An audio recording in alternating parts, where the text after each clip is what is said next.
నేను వరంగల్ దగ్గర పెద్దపెండాలం అది.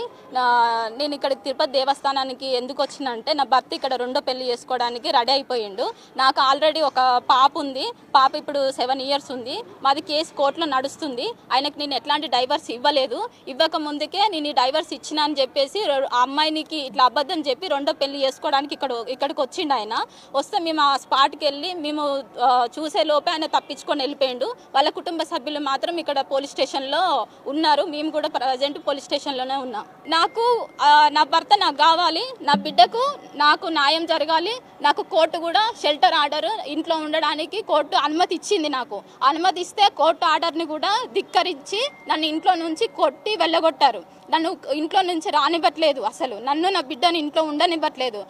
నువ్వు వస్తే మేము చంపుతాము అని చెప్పేసి బెదిరిస్తున్నారు. వాళ్ళకు రాజకీయంగా అండదండలు ఉన్నాయి, డబ్బు పరంగా అండదండలు ఉన్నాయి.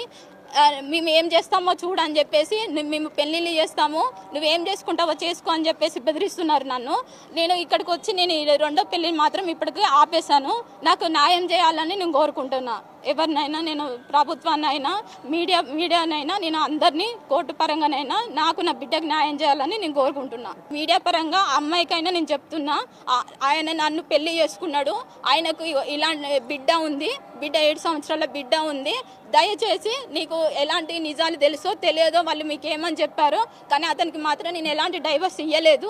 దయచేసి ఇప్పటికైనా మీరు తల్లిదండ్రులకు చెప్తున్నా, అమ్మాయికి చెప్తున్నా, ఆ అమ్మాయి ఎక్కడ ఆ ప్లేస్ ఉన్నా ఆ ఊరి ప్రజలకు కూడా చెప్తున్నా, ఆయనకు మాత్రం విడాకులు నేను ఇవ్వలేదు, అమ్మాయిని మీరు ఇవ్వకండి. నాలాగా ఇంకా ఆడపిల్ల జీవితం అన్యాయం కాకుండా చూడండి. మరిన్ని వీడియోస్ కోసం ఛానల్ ని సబ్స్క్రైబ్ చేయండి. లేటెస్ట్ అప్డేట్స్ కోసం వాట్సాప్ ఛానల్ ని ఫాలో చేయండి. అండ్ లింక్ డిస్క్రిప్షన్ లో ఉంది.